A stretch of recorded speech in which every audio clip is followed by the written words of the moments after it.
Welcome to కానుక TV. Vengala Rao నగర్లోని మణికంఠ గణేష్ శోభాయాత్ర విమర్శనానికి ప్రకృతి అనుకూలంగా వాహనాన్ని అలంకరించి శోభాయాత్రకి బయలుదేరిన గణనాథుడు వారు మాట్లాడుతూ గత 20 సంవత్సరాల నుండి గణనాథుని పెట్టడం జరుగుతుందన్నారు. కత్తి శబ్దాలతో నిమజ్జనానికి బయలుదేరిన గణనాథుడు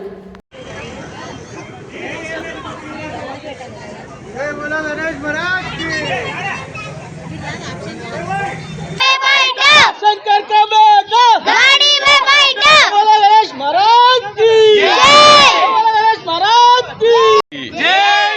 జూబ్లీ నియోజకవర్గం రైమత్ నగర్ కమాన్ గల్లీలోని గత 20 సంవత్సరాలుగా అంగరంగ వైభవంగా నిర్వహిస్తున్న గణేష్ ఉత్సవం గత 5 రోజుల నుండి పూజలు అందుకున్న గణనాథుని ఈరోజు నిమజ్జనానికి తరలిస్తున్నాము. ప్రకృతికి అనుకూలంగా గ్రీనరీతో తరలించడానికి అన్ని ఏర్పాట్లు చేసుకొని ముందుకు సాగుతున్నాం. ప్రతి ఏటా ఇలాగే అంగరంగ వైభవంగా మనము వినాయక చవితి జరుపుకోవాలని మనస్ఫూర్తిగా కోరుకుంటూ ఆ భగవంతుని కోరుకుంటున్నాము. కాబట్టి ఈరోజు 5వ రోజు మనము ట్యాంక్ బండ్ వెళ్ళి హ్యాపీగా మనం గణేష్ నిమజ్జనం చేసుకుందాము. మళ్ళీ ఏటా వినాయకుడిని మళ్ళీ అంగరంగ వైభవంగా చూడాలని ఆ భగవంతుని మళ్ళీ కోరుకుంటూ అందరూ చల్లగా చూడాలని మనస్ఫూర్తిగా కోరుకుంటూ